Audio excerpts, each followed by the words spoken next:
Good noon to all the PhD scholars. Today, I will start from where I had left my discussion regarding fictive languages in the last class. So let's come back to this in continuation to the previous lecture. Just I am starting this about the fictive languages. And it's very clear that fictional languages are intended to be the languages of a fictional world, and are often designed with the intent of giving more depth and an appearance of plausibility to the fictional world with which they are associated, and to have their characters communicate in a fashion which is both alien and dislocated. And it's this. By analogy with the word conlang, the term conworld is used to describe the worlds inhabited by fictional characters communicate in a fashion which is both alien and dislocated. By analogy, it's the same. And now I am coming down to another form of the fictive language. It's called constructed language. Constructed language. A constructed language, sometimes it's called a conlang, is a language whose phonology, grammar, and vocabulary, instead of having developed naturally, are consciously devised. Constructed languages may also be referred to as artificial languages, planned languages, or invented languages, and in some cases, fictional languages. Planned languages are languages that have been purposefully designed. They are the result of deliberate controlling intervention, thus of a form of language planning. There are many possible reasons to create a constructed language, such as to ease human communication and language and code, to give fiction or an associated constructed setting an added layer of realism. For experimentation in the field of linguistics, cognitive science, and machine learning, for artistic creation, and for language games. The expression planned language is sometimes used to indicate international auxiliary languages and other languages designed for actual use in human communication. Some prefer it to the adjective artificial, as this term may be perceived as pejorative. Outside Esperanto culture, the term language planning means the prescriptions given to a natural language to standardize it. In this regard, even a natural language may be artificial in some respects, meaning some of its words have been crafted by conscious decision. Prescriptive grammars, which date to ancient times for classical languages such as Latin and Sanskrit, are rule-based codifications of natural language. Such codifications being a middle ground between naive natural selection and development of language and its explicit construction. The term glossopoeia is also used to mean language construction, particularly construction of artistic languages. Conlang speakers are rare.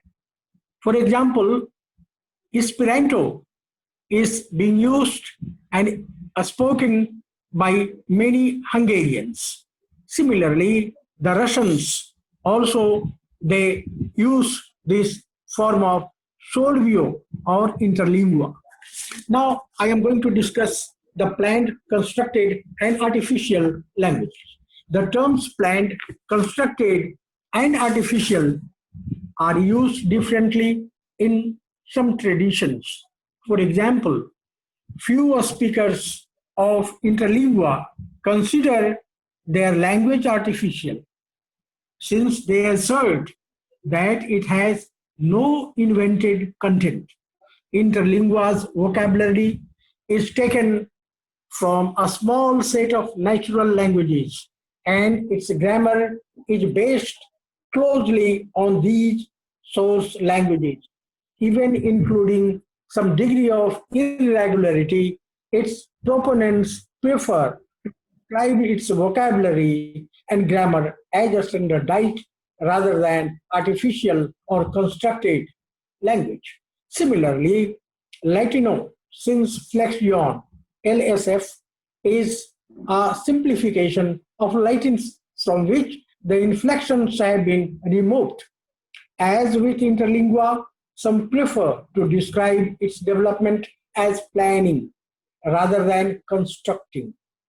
Some speakers of Esperanto and Esperantidos also avoid the term artificial language because they deny that there is anything unnatural about the use of their language in human communication.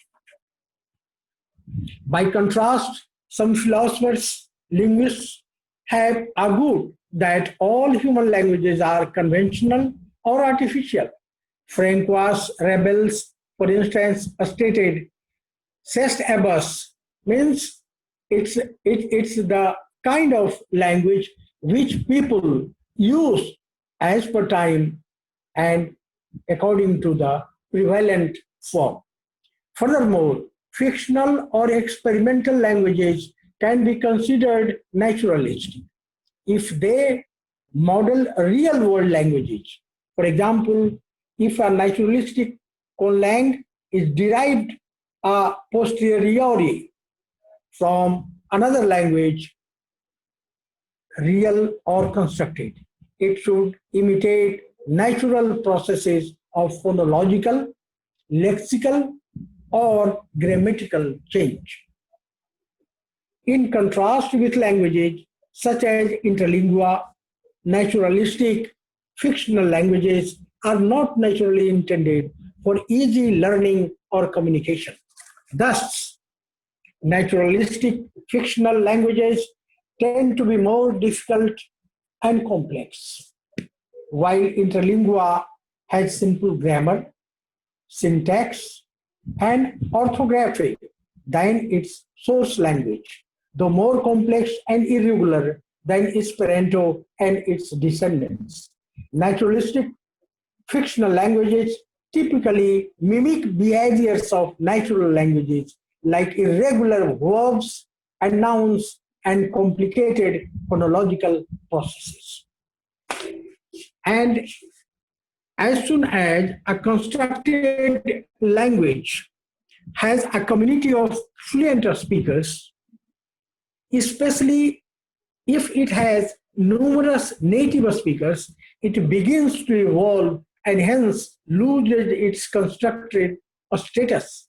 For example, modern Hebrew and its pronunciation norms were developed from existing traditions of Hebrew, such as Mishnaic Hebrew and Biblical Hebrew, following a general Sephardic pronunciation, Sephardic pronunciation, rather than engineered from scratch, and has undergone considerable changes since the date of Israel was founded in 1948.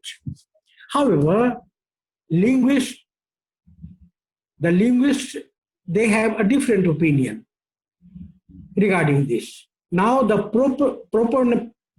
proponents of constructed languages often have many reasons for using them. The famous but disputed Sapir-Whorf's hypothesis, it's a philosophy about the languages, is sometimes cited.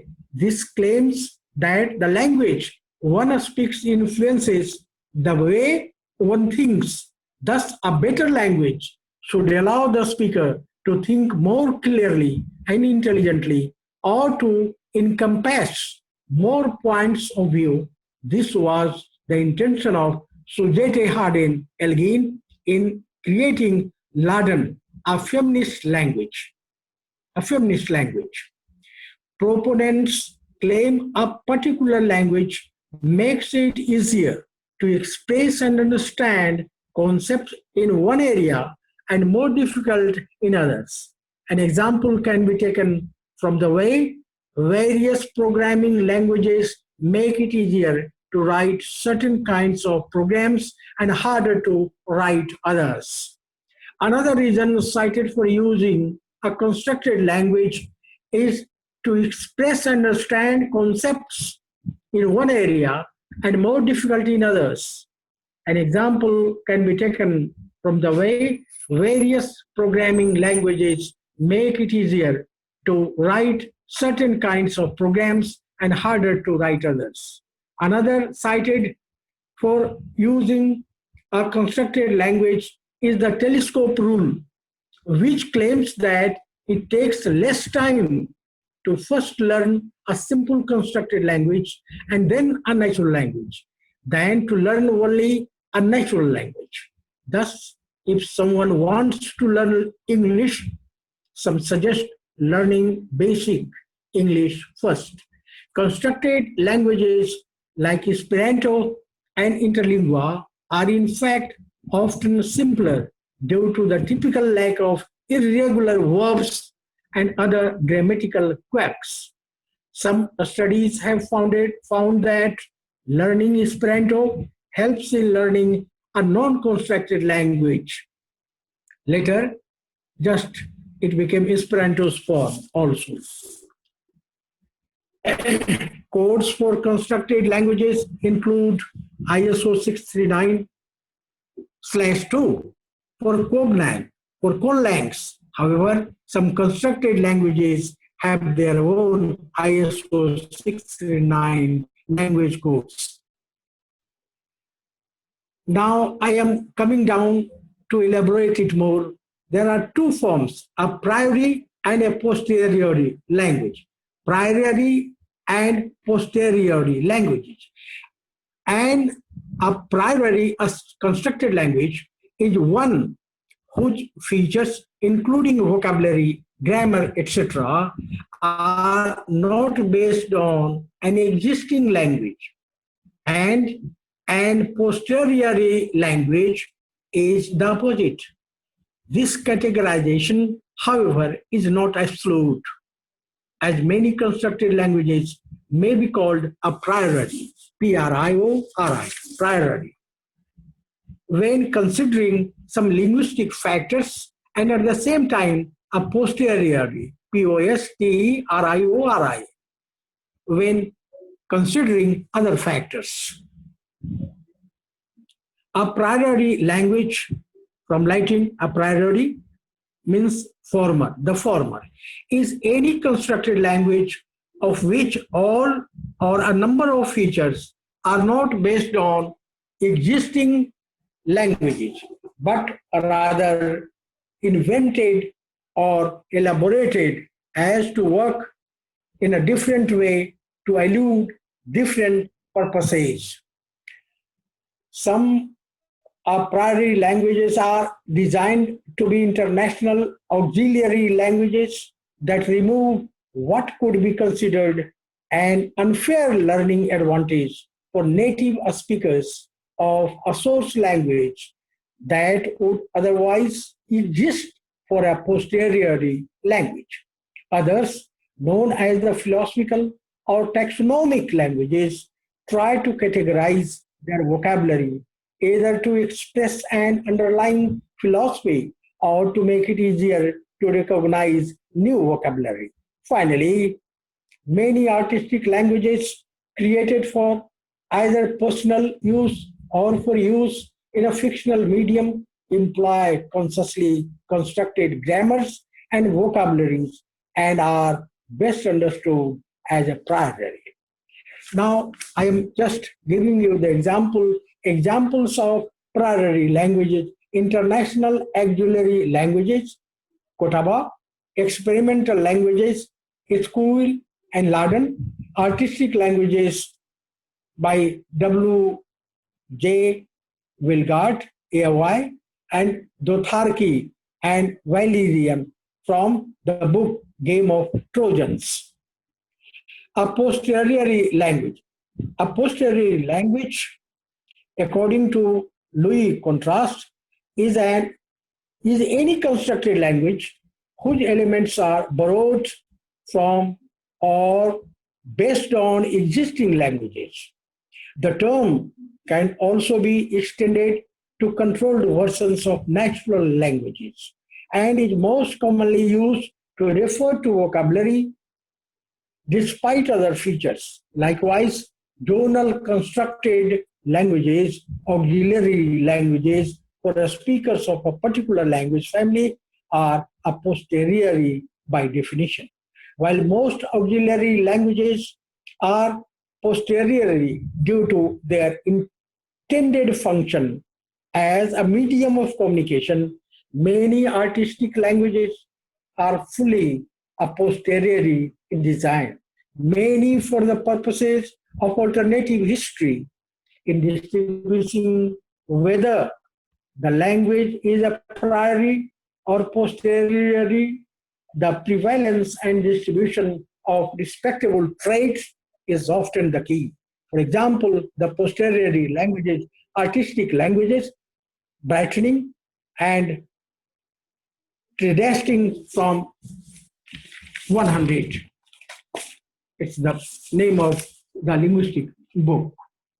Controlled auxiliary languages, basic English, Globish, Latino, Sine, Flexiano, parallel English, spatial English, international auxiliary languages, as the example of Esperanto, Glossa, Edo, Interlingua, Interling, and Lingua di Planeta, and some Bahasa.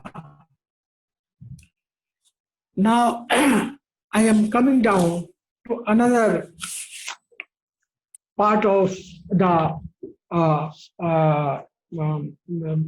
fictive language. It's called artistic language. An artistic language or art lang is a constructed language basically designed for aesthetic pleasure. Language can be artistic to the extent that artists use it as a source of creativity in art, poetry, calligraphy, or as a metaphor to address themes as cultural diversity and vulnerability of the individual in a globalizing world. Unlike engineered language or auxiliary languages, artistic languages often have irregular grammar system, much like natural languages. Many are designed within the context of fictional worlds. There are several different schools of art lang construction. The most prominent is the naturalistic school, which seeks to imitate the complexity and historicity of natural languages. Others typically follow a more abstract style as the intent behind their construction differs.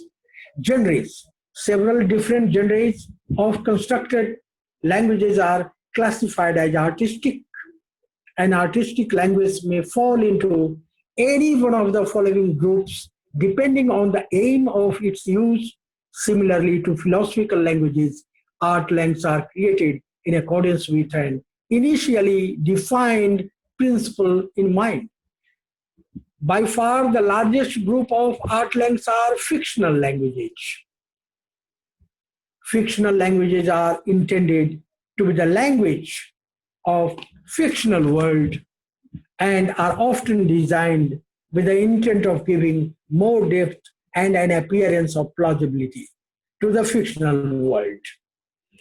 Alternative languages. Alternative languages or altiangs speculate on an alternate history and try to construct and reconstruct how a family of natural languages would have evolved if things had been different. For example, what if Greek civilization had gone on to thrive about a Roman Empire, leaving Greek and not Latin to develop several modern descendants? The language that would have evolved is then traced a step by a step in its evolution to reach its modern form. An Artlang will typically base itself on the core vocabulary of one language and the phonology of another. It's an important feature. The best known language of this category is Brythening, which initiated the interest among internet conlangers in devising such alternate historical languages like Venedict. Brythening attempts to determine how Romance languages would have evolved had Roman influence in Britain been sufficient to replace Celtic languages with vulgar Latin, and bases its phonology on that of Welsh. An earlier instance is Philip Jost Farmer's Winkie language, a relative of the Germanic language, spoken by the Winkies of Oz in a barnstormer in Oz. Another example is Anglish, Anglish, which tries to reconstruct how English could have looked without Latin influence. Next is micronational languages. Micronational languages are the languages created for use in micronations. Having the citizens learn language is as much a part of participating in the micronation as minting coins and stamps or participating in government. Members of these micronations meet up and speak the language they have learned when they are participating in these meets. Second is personal language. Personal languages are ultimately created for one's own edification. The creator doesn't expect anyone to speak it. The language exists as a work of art. A personal language may be invented for the purpose of having a beautiful language or self-expression as an exercise in understanding linguistic principles. And the last one is language with a small vocabulary. The aim of such language is to express deep meaning with very few parts. For instance, Toki Pana is generally said to have around 1205 and 125. It's the meter of the plausibility of language. Second is the joke language. Joke languages. The term joke lang is sometimes applied to conlangs created as jokes. These may be languages intended primarily to sound funny, such as Dilingo, or for some type of satire, often as satire on some aspect of constructed language. The last one is the experimental language. An experimental language is a constructed language designed for the purpose of exploring some history of linguistics. Most such languages are concerned with the relation between languages and thought. However, languages have been constructed to explore other aspects of language as well.